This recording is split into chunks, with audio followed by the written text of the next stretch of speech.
All right, folks, the U.S. military sometimes makes some weird choices. That's for sure. But this right here, I think, is a smart move by the United States Army. I just learned that the United States Army awarded Mossberg an $11.6 million contract to replace the aging stock of 590A1s in their inventory. And how they're doing it, they're not going to get some new fancy platform. They're just going to get more 590A1s that are new to replace what they have. I think that is an extremely smart move. Mossberg 590A1s is probably one of the best shotguns out there.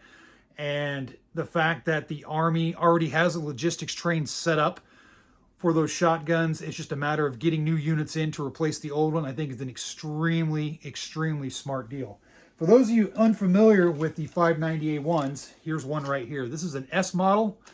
The reason this is the S model, by the way, it can take the small shotgun shells, the little short shotgun shells. But here's a 590A1.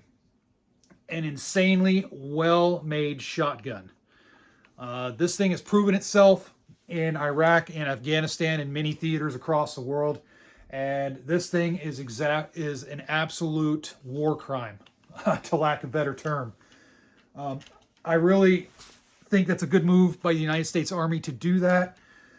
There's a lot of modularity in the system. It's extremely tough, not just for door breaching, all that good stuff, but even in today's battlefield, a good shotgun is worth its weight in gold.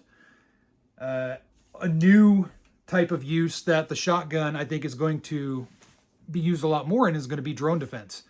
We've seen that in Ukraine, and it's been pretty effective. In fact, Ukraine, it's funny, Ukraine, I looked at a lot of videos in Ukraine of the military using shotguns against the Russian military, and then between both sides, the Ukraine military using it against Russia, Russia using it against Ukraine. And a lot of those shotguns are cheap Turkish made. That's just a product of the logistics train that they have.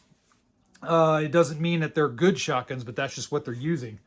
I think the United States military going with something like this and maybe adopting it into the drone defense standard operating procedures, I think that's extremely smart.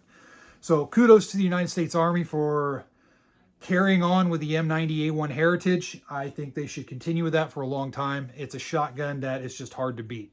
So let me know what you guys think in the comment section below.